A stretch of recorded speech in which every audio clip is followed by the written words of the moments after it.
Seven, 6, 5, 4, 3, 2, 1.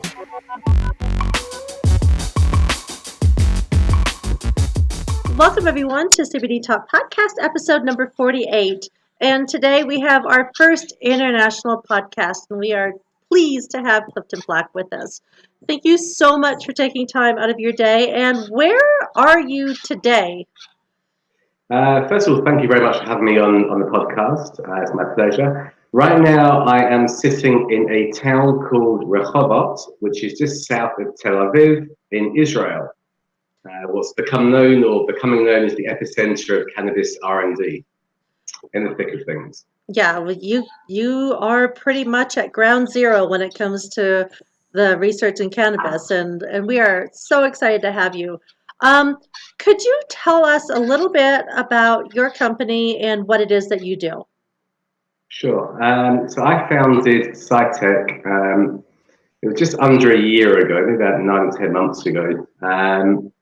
Previous to that, I've been in the industry for about 4 years. Together with a couple of partners, we founded ICANN, Israel Cannabis. And our core product there, I guess, is CiiTECH, the International Cannabis Investment Innovation Summit that actually last year it was in England, but it's been an annual event in Israel, where we really, our mission for the last few years was to bring the eyes of the world to Israel, to show them and showcase what's been done for cannabis, what's being done, and the potential for what can happen in here. Israel is known for its R&D, it's known for clinical trials and innovation, and there's incredible opportunity here. So about last year, just under a year ago, I began to look, I guess, outside the medical cannabis industry and began to focus more on the hemp industry. And there's a number of reasons why that happens. I guess one of them would be the fact that the UK, which is where my business is focused now, was beginning to show signs of being a dark horse.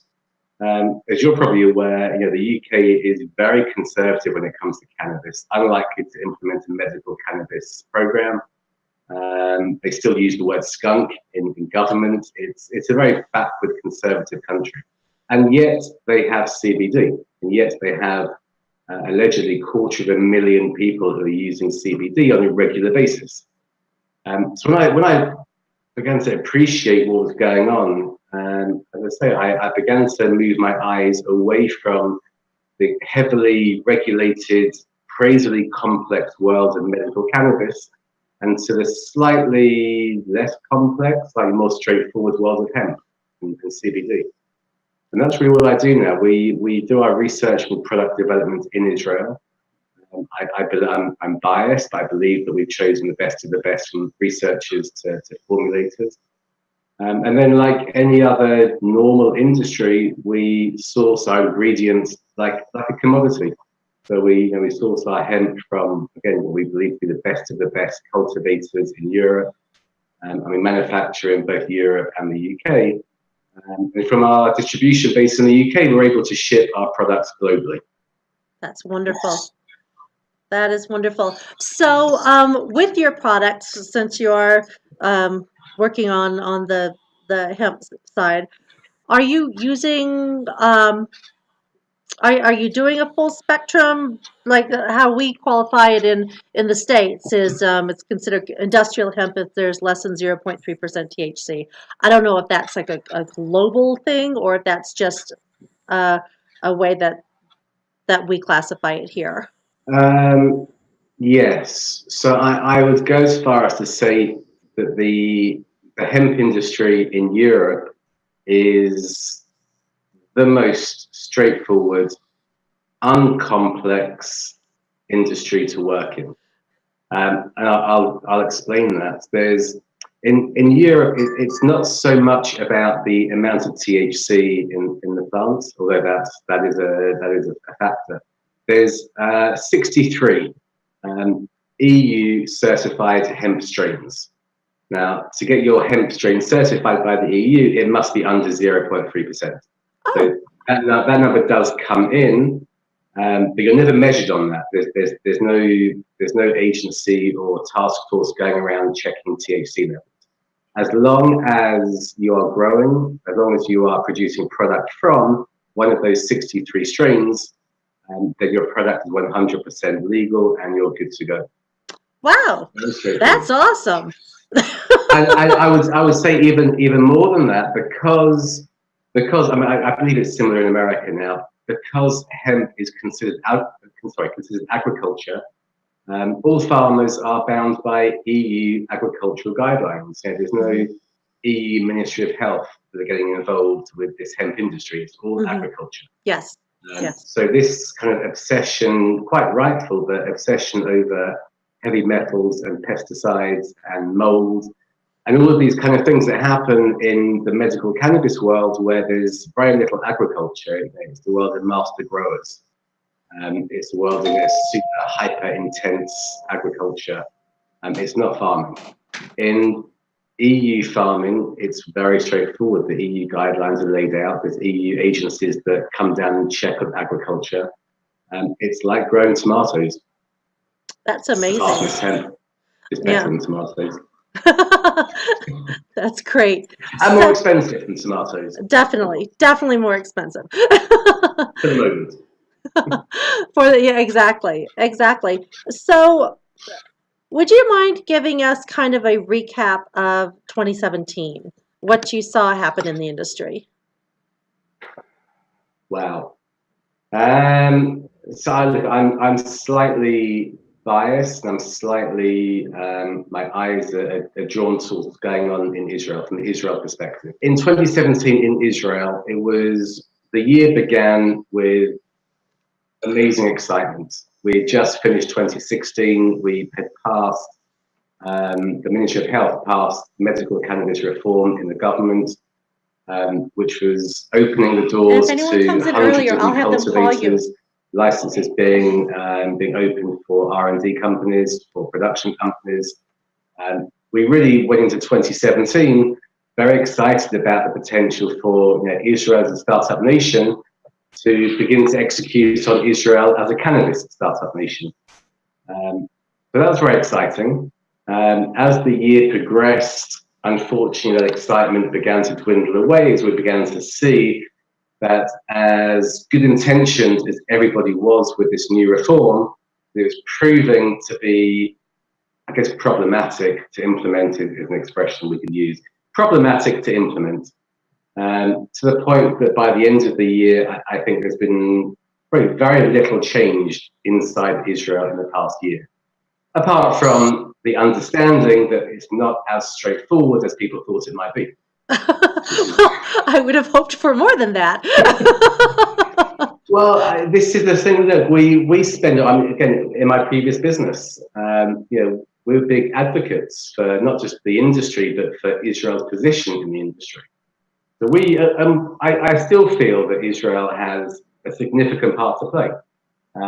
Still, from the clinical trials, from genetics, from medical devices, from ag-tech innovation. There's so many things that go on in Israel that I'm not related to cannabis, but they pivot to cannabis, because at the end of the day, cannabis is a plant that needs to be grown, agriculture, and it's a potential medicine that needs to be researched like any other medicine. And these are things that we're good at. So I think that Israel will always will have a significant part to play, but what we saw in the past year was it might take a bit longer than we hoped. Well, what do you see happening in 2018?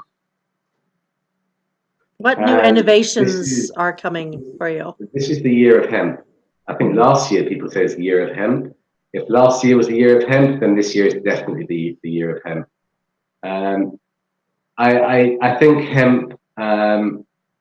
It depends who your listeners are. Hemp has a bad rep. Sorry. Certainly in Israel, where it's medical cannabis. CBD comes from cannabis. You don't have your CBD without the entourage effect. You need THC. You need everything else. This is the medical cannabis industry. It's more about the THC than the CBD. What I found fascinating, and I find fascinating, is countries don't necessarily need to implement a medical cannabis program for significant percentage of their population to benefit from the plant. CBD is the anti-inflammatory. Most human disease either starts from or presents itself as inflammation. It's why CBD is the therapeutic compound. Not to diminish the benefits of THC, there's many indications that require THC. There's many other indications where THC can boost the effect of CBD. But when I began to look at this, and I looked at diseases like Crohn's, like colitis, even like arthritis, anxiety, there are so many diseases that affect such big proportions of the population, and diseases that don't require THC. Again, I use the UK as the example because I think it really does epitomize the differences and the challenges in the industry. The UK will never have, I believe, will never have a medical cannabis program. And yet there is 250,000 people out of a small population who are regularly using CBD. When I spoke to people, and I speak to people in the UK and in Europe who have, again, I use the example of Crohn's. There's something like 150,000 severe Crohn's sufferers in the UK. And for the most part, in the absence of hemp, would believe that they cannot get their potential cannabis medication until the government get off their bums and do something to allow medical cannabis. And the simple fact of the matter is that's not true. It's misinformation. And I think I, as much as many others, are guilty of that in the industry. I was guilty of advocating and lobbying governments to implement medical reform, to allow doctors to be involved, to allow the healthcare system to be involved in a supervisory role at the very least in dispensing cannabis. And that's not required. There are thousands of people who are buying CBD in the UK, like in America, buying it from gas stations, buying it online, buying it in health food stores. So you see it on shelves next to omega-3, next to ginseng, next to all these other herbal remedies. Yeah. And that's where I see it. That's where I think and I feel that we can make the biggest change. I think there's so many countries that are waiting for government to do something, and because of that, the people are waiting for government to do something. And it's so safe. It's so safe. Well, okay, so you make that's a very good point. I wanted to come on to that because two big things happened last year globally for CBD. One is the World Health Organization report that came out at the end of December, where the World Health Organization, after much fear as to what they might do, came out and said it is 100% safe. There is no negative side effects. It's not addictive. There's no social negative consequences. CBD is fine. And I think that was monumental. I think governments around the world are going to take note from that. And the second thing was the World Anti-Doping Agency. They're the guys that look after the drugs testing in the Olympics and sports. When they came out in, I believe it's November, and they took CBD off the prohibited list, effectively saying, what we all know is that not just CBD is good for sports injuries and recovery, but they're allowing the use of it. They effectively approved the use of CBD in sport. I think those two things last year was so significant. One of the things I do see in the American industry is the abundance of sports stars, sports celebrities putting their names to CBD products. Exactly. Now, I mean, it's amazing. That's, on the one hand, okay, you can argue that's cheap marketing, it's a cheap way of getting sales, but what that's really doing, the proliferation of sports people endorsing CBD is significant. It's normalizing it. Well, exactly. Mm-hmm. They're normalizing it. They're giving it credibility. They're proving that this simple cannabinoid that's not psychoactive, that you cannot overdose from, is good. It works. Yeah. And I think these two things, from the sports side and the World Health Organization, I think, are game changers for this year. Yeah. I think we're going to see a lot of movement, a lot more movement in the hemp world than we will in the medical cannabis world. And with your company, are you exploring any of the other cannabinoids? Yes, absolutely. From a personal perspective, I'm intrigued by, obviously, CBG is a popular one, but CBC and CBL. I'm personally intrigued by the concept of terpenes. The fact that it's only recently we began to understand that terpenes do more than just provide smell and flavor. Yeah. Terpenes are potentially as therapeutic as the other cannabinoids that we've come to know. And there's so much we don't know about those. And there's so much opportunity. I think terpenes are kind of scary for some people because they're not exclusive to cannabis. Once you know that limonene and humulene are good for relaxation or good for sleep, you get these from hundreds of other plants. You don't need cannabis for these terpenes. I think terpene therapy is potentially a big sector. So yes, I'm interested in all the other cannabinoids, including THC. I'm interested in all of them. I would say that because my business is now a revenue business, we are selling products to consumers, I'm kind of now a lot more bound by the commercial viability than by the excitement and the potential of what may be possible in the future. I know that one of the guests that we had, I can't remember which one it was off the top of my head, but was discussing one of the cannabinoids with the use of how it can help with diabetes, obesity and diabetes, type 2 diabetes, and how he sees that as a big product, a big game changer in the industry. And I gosh darn it, I wish I remember which one it was.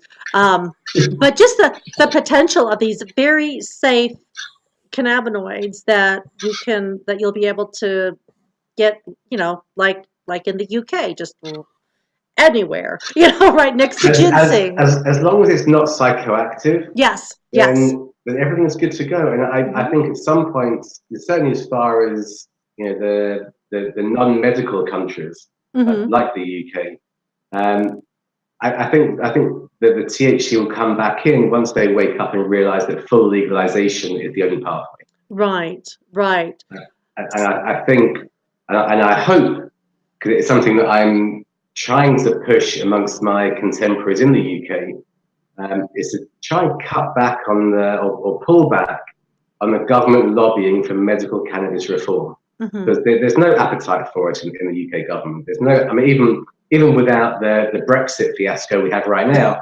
there's no appetite in the government to get the health authorities involved, to force doctors to prescribe something where they don't have clinical data. There's no appetite for it. I think that what America is showing the world, and Canada's going to happen as well, is that full legalization of cannabis is not scary. It's not bad. It's just only good. Well, now that California is on board with full legalization, I'm thinking a lot of small countries are smaller than California.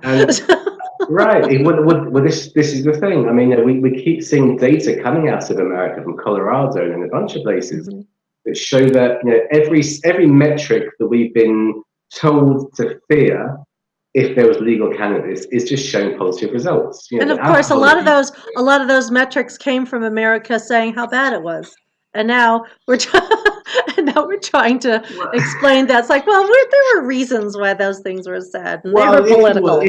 If you want to get into the conspiracy theory side of things, then they have to look at who paid for all of this research over the previous decades. Yeah.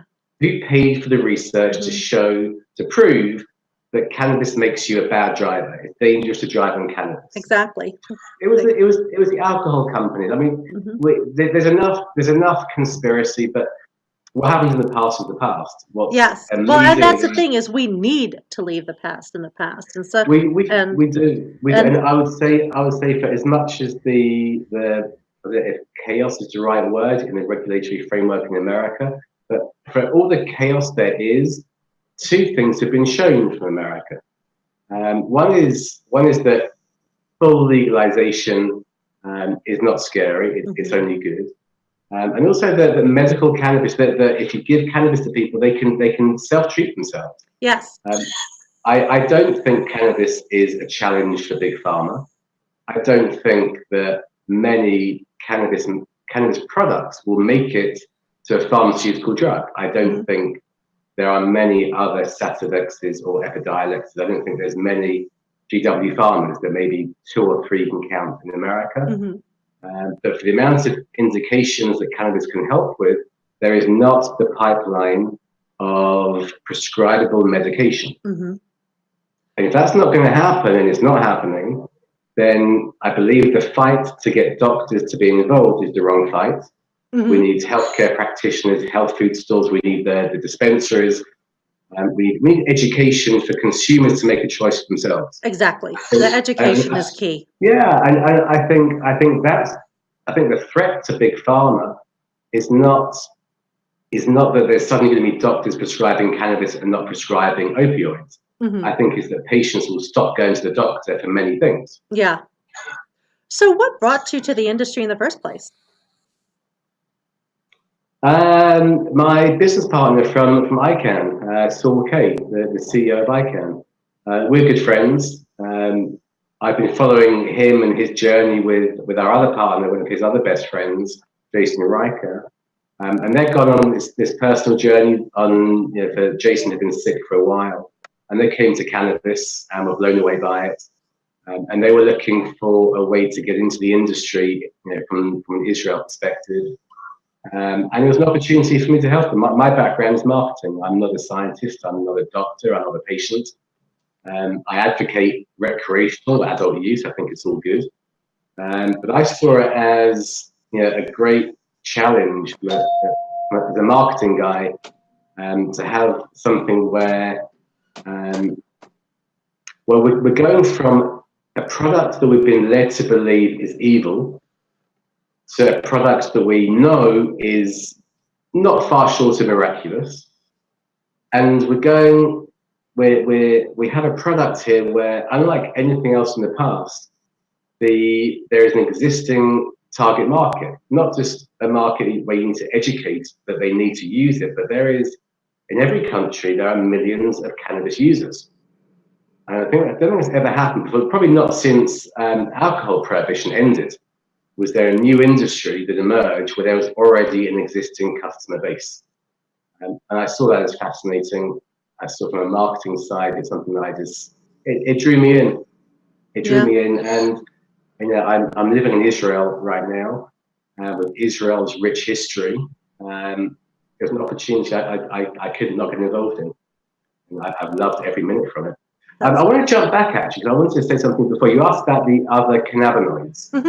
I wanted to share a story. I was sitting with Professor Meshulam about 2 or 3 months ago. We're working with him to look at the potential for CBD as a potential treatment for asthma. Which, by the way, I am completely off my Advair inhalers because of CBD. So yes, so am I. And I didn't know I was, because I was using CBD for something else. And I suddenly realized after a few months that I barely used my inhaler. Exactly the same thing happened to me. It's amazing. It's like, wait a minute, why haven't I been using my inhaler? This is great side effect. This is the beauty of CBD. It just does things to so many parts of the body. You don't even realize you were sick half the time. You just realize you feel better. Yes. So I was sitting with Professor Meshulam and we were talking. I said to him at the end of the meeting, I said to him, Professor, you've been doing this for 60 years. You wrote the book, you coined all of the catchphrases. I said, I love the fact you're working on my project, but for you, what's exciting for you? Because we know the cannabinoids, we know, then what is it that gets you out of bed in the morning? What's your next challenge? So he told me, and as I said before, I'm not a scientist, I didn't know this. There are probably, and I think he said another up to 200 endocannabinoids the brain produces that are not present in the plant. Wow. Yeah. Now, when you wrap your head around that, and you know there's these compounds the brain produces that act upon the endocannabinoid system, so they can touch every part of the body, neurological, physiological, and they can do amazing things, and yet we cannot get them from the plant. We can only synthesize them. Now, there's a couple of things there. One, that means that is a potential pathway for the pharmaceutical companies. They're the only guys that can synthesize and take that kind of product through regulation. But it also opens up a whole new world of potential. So he was telling the story about how he discovered these other endocannabinoids. And there's a story, which I should have Googled it if I came on. There's a story in America of a guy who was an opiates addict. And he's involved in a terrible car crash. And when he woke up from, I think it was a short coma, his opiate addiction had gone. Wow. Totally gone. Totally gone. No physical, no mental side effects. He just had no interest in using opiates.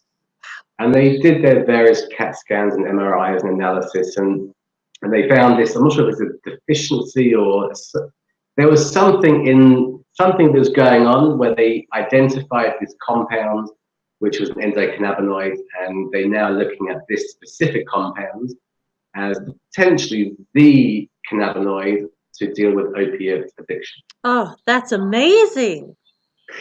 It is. It is. I asked him the question. I said, is it that cannabinoid that's for all addiction, or is that just opiate addiction? He said, good question. There is so much. There is so much that, and we all know this. There's so much we don't know. Yes. There's so much that we know that we don't know. And that's, I think, the challenge over the next generation is how do we decide what to research and how far do we go? And I think the asthma example is a great example.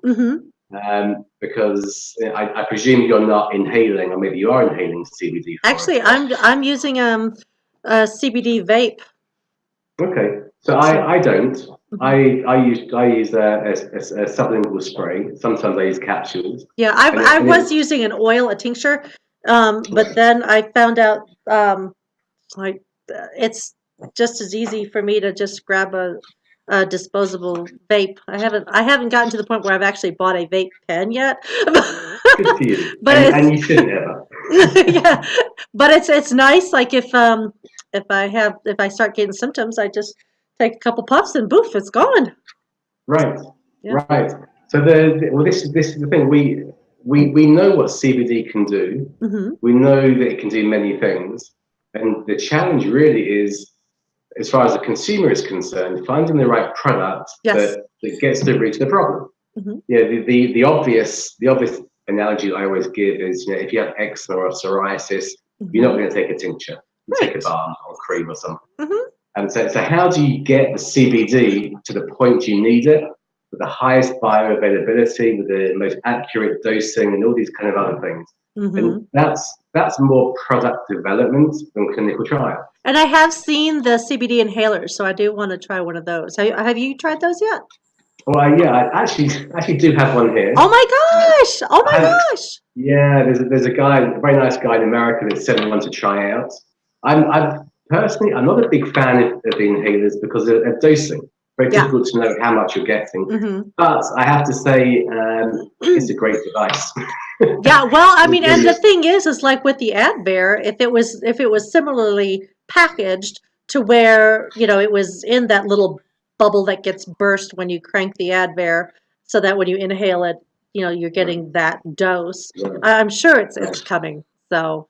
No, and it also goes beyond that, because the human body is so complex. You don't even need to get the active compound close to the problem. Oh. If you understand the mechanism correctly, then it may be that, again, I use the example of asthma. It may be that the best administration of CBD for asthma is not through inhaling. It may be through a tincture. It depends on how you need the CBD to react upon or to act upon the endocannabinoid system and where. We're doing another study at the Hebrew University with Dr. Tam. We're looking at the potential for CBD to treat obesity-induced fatty liver disease. Nice. Well, fatty liver disease is a killer. And it ties into the diabetes issue as well. But what's interesting with that is, there's lots of studies that have been done or theories that cannabis can help you lose weight.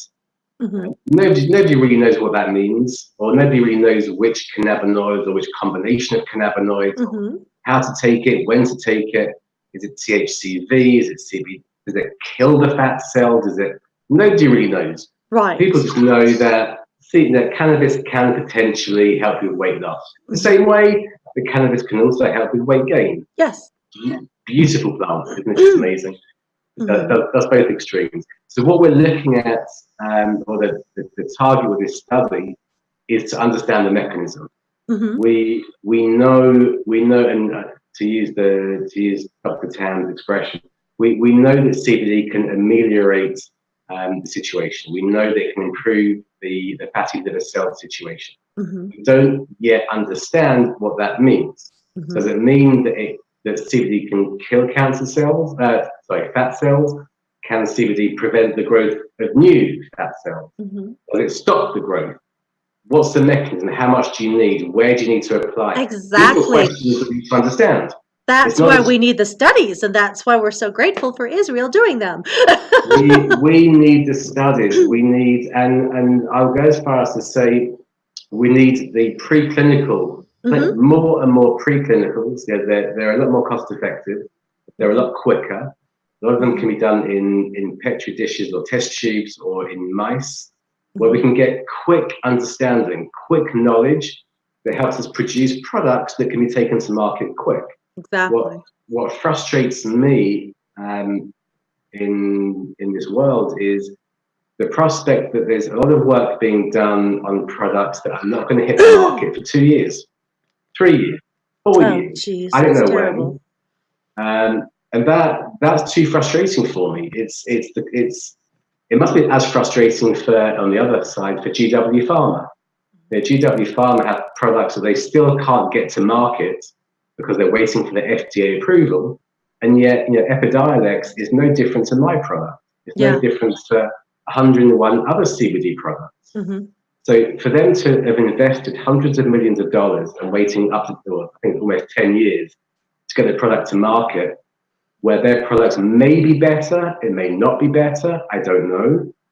But what I do know is in those 10 years, that money could have been spent on delivery mechanisms. Exactly. That money could have been spent on understanding why and how it works, not just proving that it works. Yeah. And this is one of the, I think, the misunderstandings when people talk about doctors need education. We need to educate the doctors, so the doctors on board, the doctors getting involved. And I believe that's a bit of a misnomer. I think that doctors, we all hate Big Pharma, obviously. We all hate healthcare systems. They're corrupt. And horrible drugs hit the market. But when a doctor prescribes a clinically validated drug, they have data, they have knowledge. And when we say we need to educate doctors about how good cannabis is, I believe that's not what doctors are saying to us. Well, let me approach this from a different side.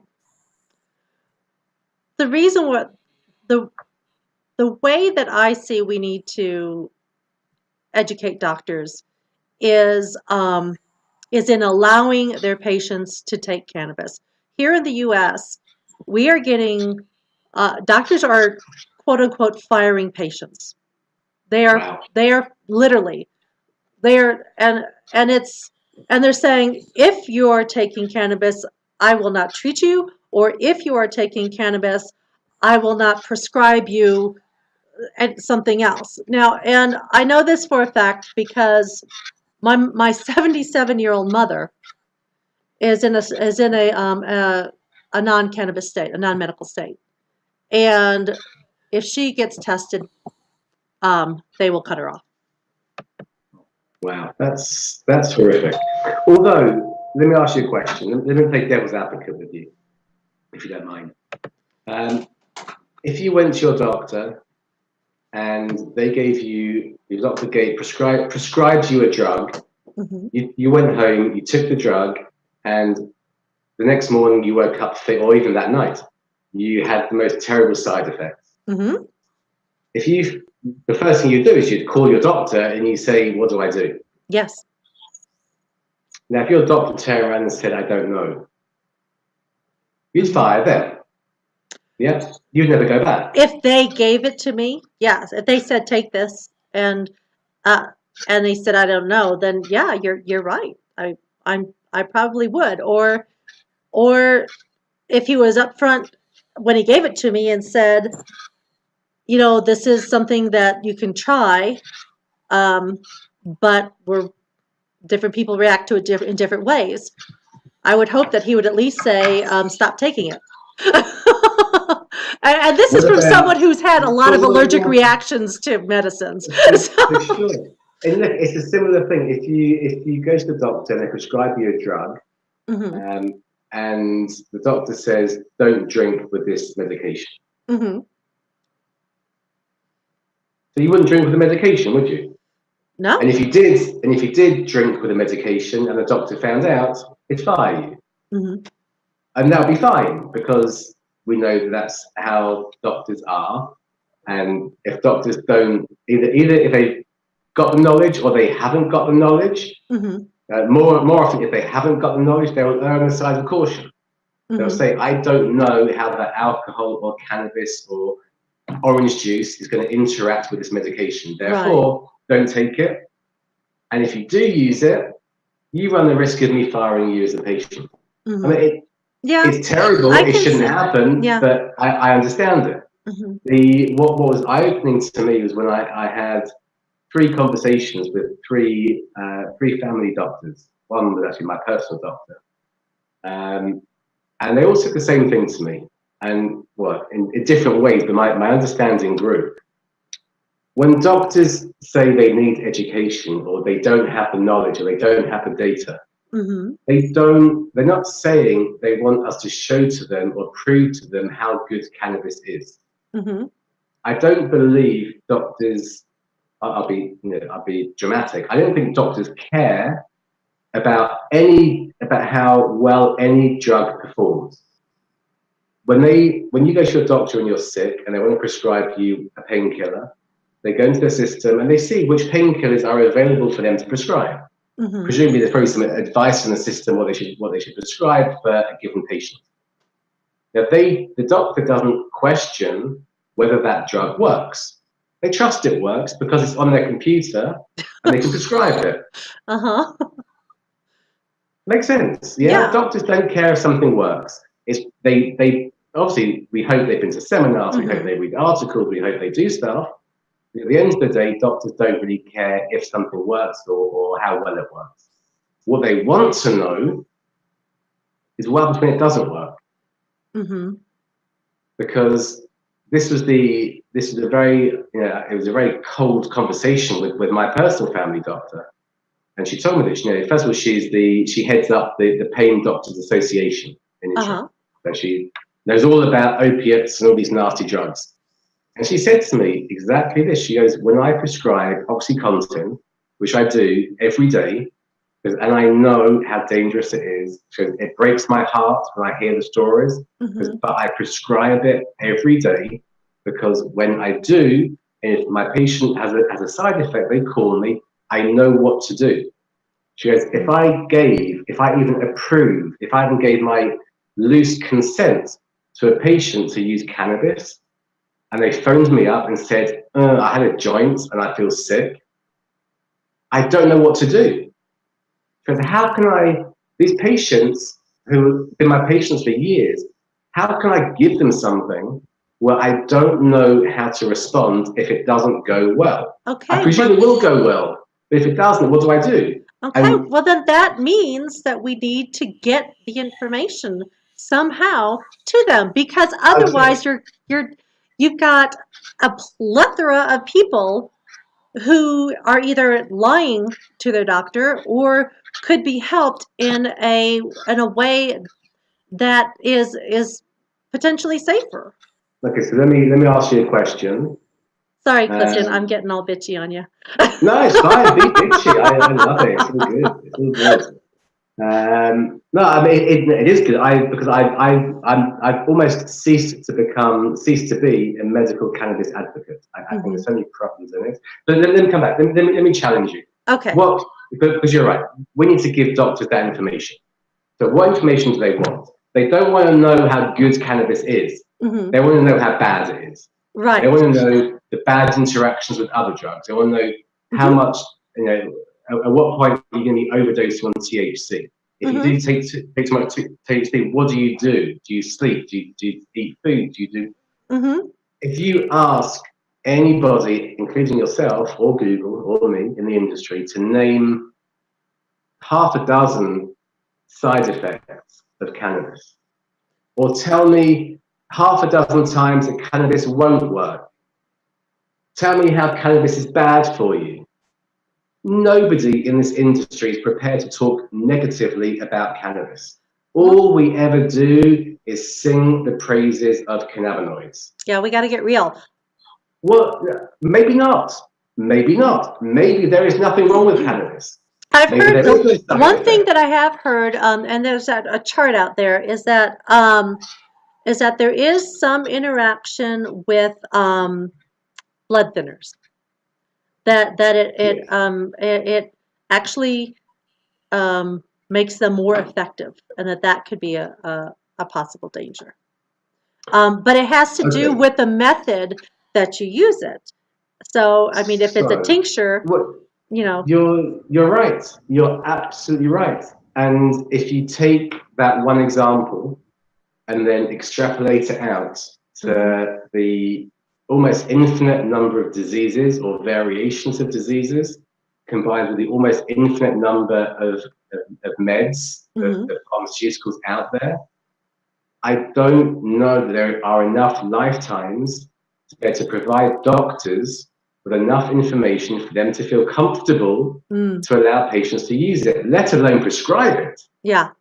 I'm not asking them to prescribe it. I'm just asking them to be open to a partnership with a patient who's using it, so that they can treat themselves with something that's beneficial. I mean, if they I totally agree with you on that. I think that is.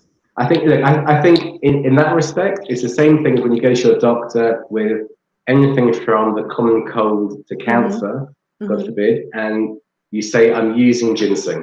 Yeah.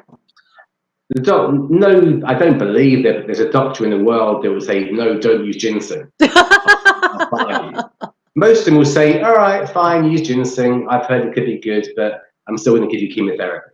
Yeah. Whatever.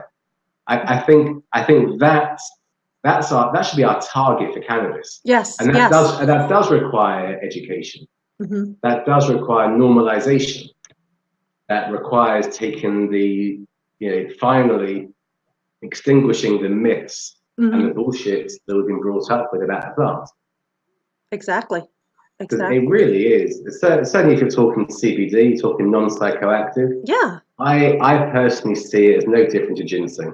It's omega-3, it's cod liver oil. It's no different. It's just better and more versatile.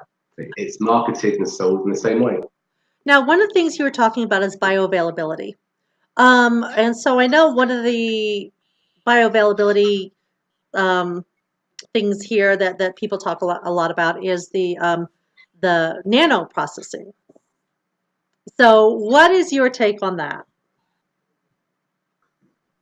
I like the look on your face. I have one word for that. When someone says nano to me, frustration. Okay, go for it. Tell me.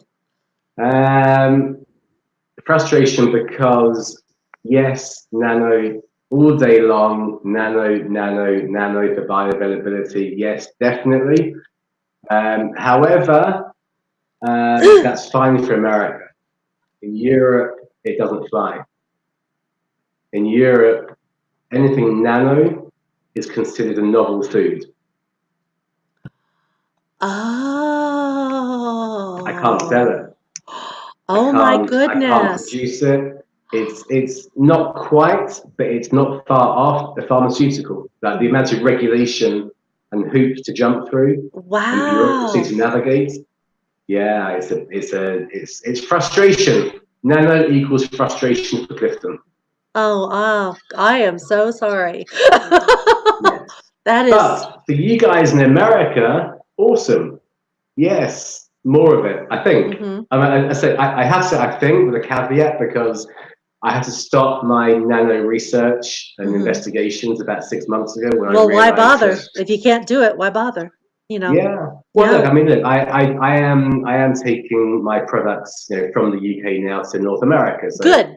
I do plan to get into America. hmm So maybe there'll be an opportunity there to do some branding and some nanotechnology there. But yeah, Please my do. core market in Europe is not going to happen for nano. Yeah. Mm. So what do you see as the biggest gaps in the industry right now? I mean, I would see one of them, at least in the US, as finance. I mean, we're just, it's ridiculous what we're having to jump through here. And some are even talking, Finance? What do you yeah, mean finance? You mean the inability to it's bank illegal something? to put money in the bank.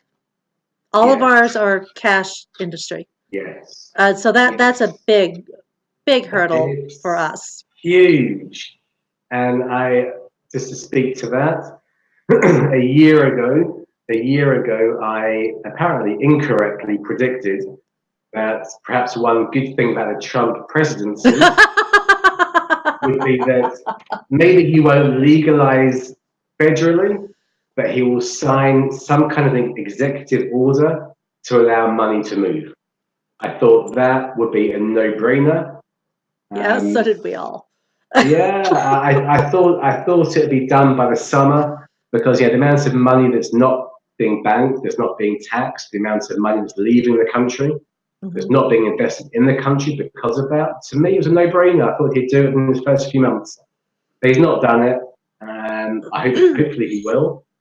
And I can tell you that there's a knock-on effect of that, and it's not just America. For my business in the UK, it's very difficult for me to get credit card services, banking services. Same here. Yeah. Well, hang on. Same for you because it's you. It's America. For Mhm. me in England, it's because of you. Oh, I'm so sorry. It's because I can't accept Mastercard from Mastercard because they're American. Visa, American. Oh I man. can't advertise on Facebook or Google. Google Yeah, because they're American. I yeah, can't do anything with any company that touches America. it's So so frustrating. I mean, to have yes, products and to not be able to have to tiptoe around things for people to be able to find. Yeah, we can't use Google ads, we can't use Facebook ads, we can't. I mean, it's oh my gosh, it's so stupid. yeah. Look, it really is. It really is, and I just keep reminding myself, and I say it in every conversation. Think back to 5 years ago. Think back to Yeah. 10 years ago. And we are actually the Industrial Farm Act bill hopefully will help some of that. There's there are a lot of politicians on both sides of the aisle pushing that and pushing just and that's the quote unquote industrial hemp side of it.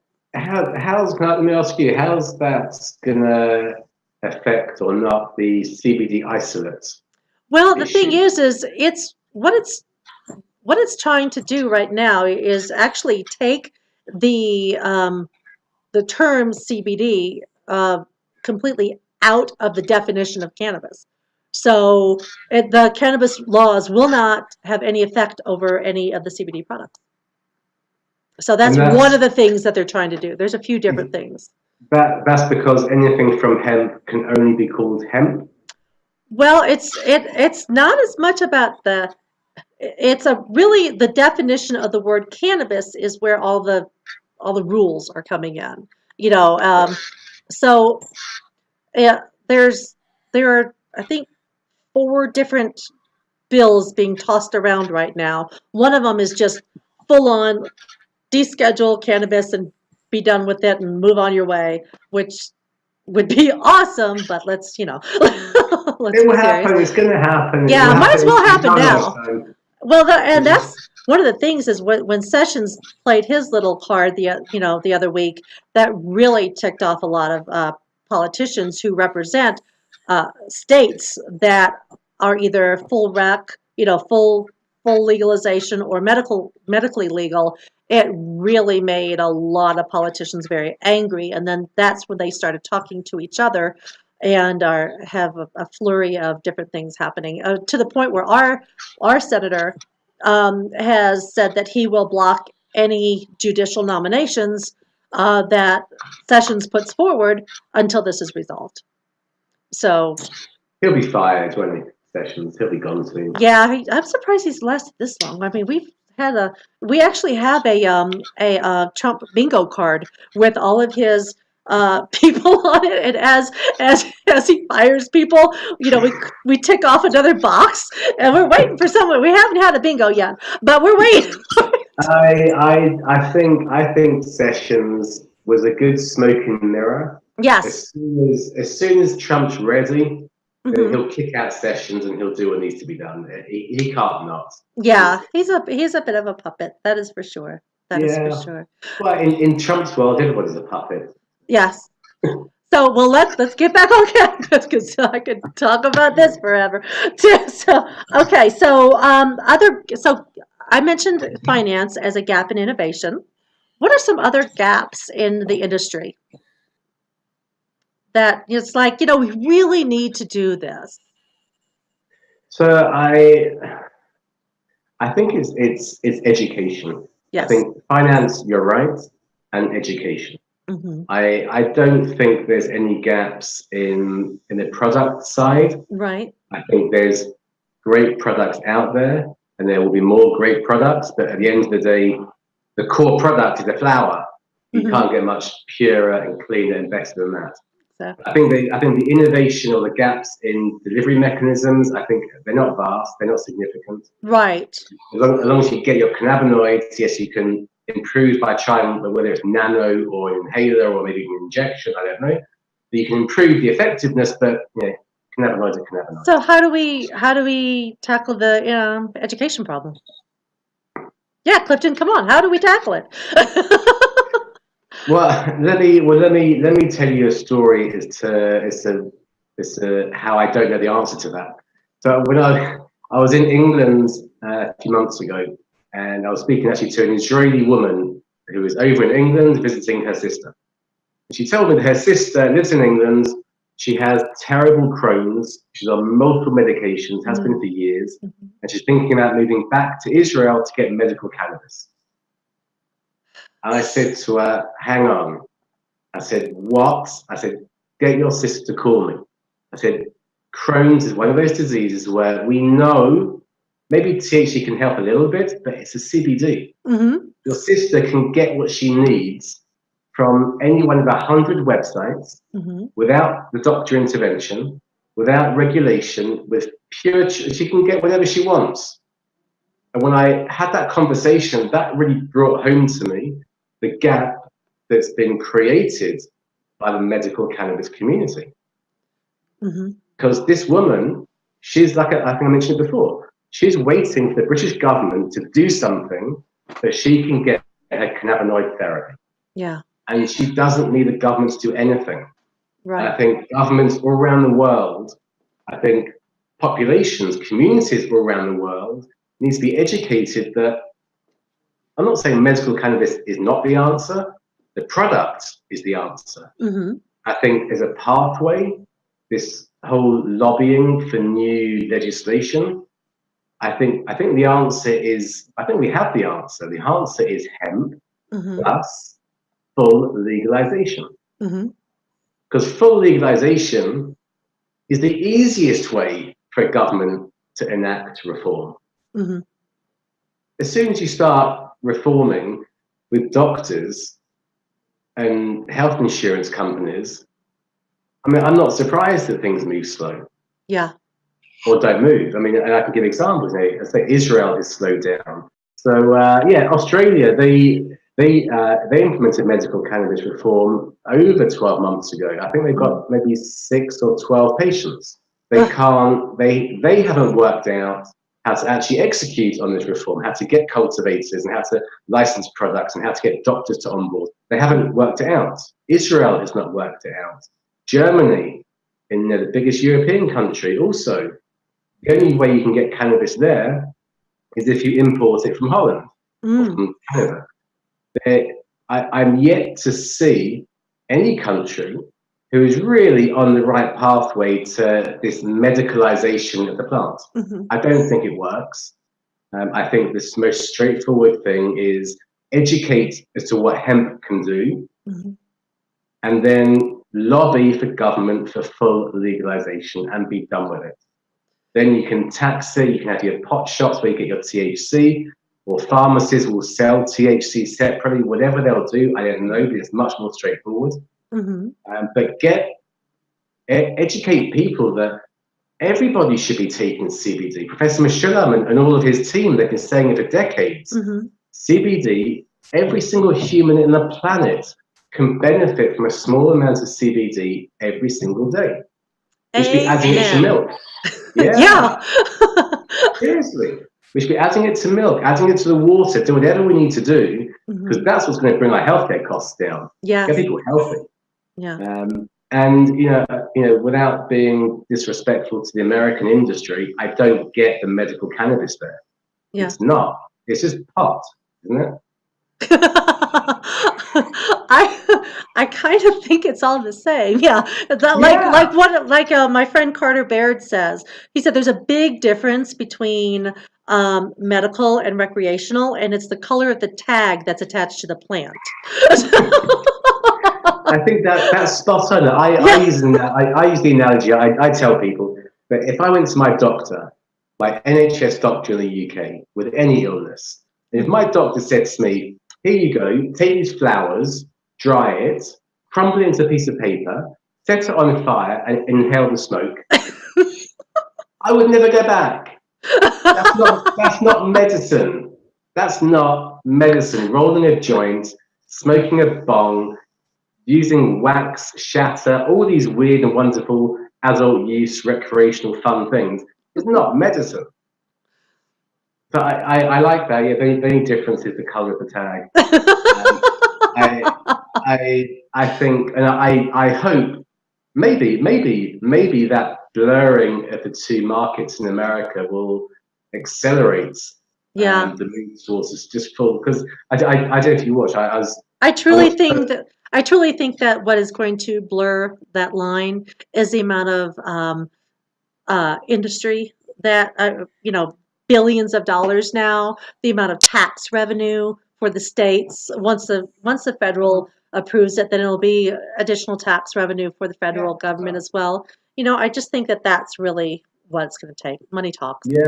Yeah. And when the likes of Walmart and the big stores and Costco, and they'll stock tablets and tinctures and the proper stuff. It was a dispensary selling medical and recreational, and it's the same product. You can call yourself a patient all you want. If you're choosing a product because it gets you high, you're not a patient. And I know from Israel, we have 30,000 approved patients.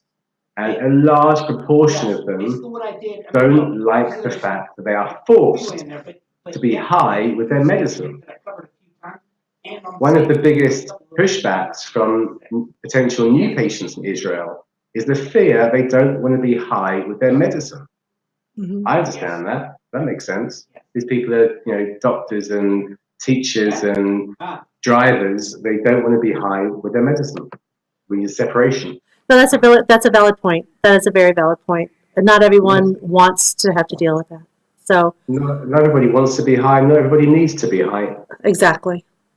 Well, I am going to wrap this up, Clifton, because I have taken you away from CiiTECH for long enough now. Although I really want to get you back on another one down the road. Sure. I so appreciate your time. So everybody, thank you very much. We'll see you next week on the next episode. Stay happy, stay healthy, and Go get that CBD. 6, 5, 4, 3, 2, 1.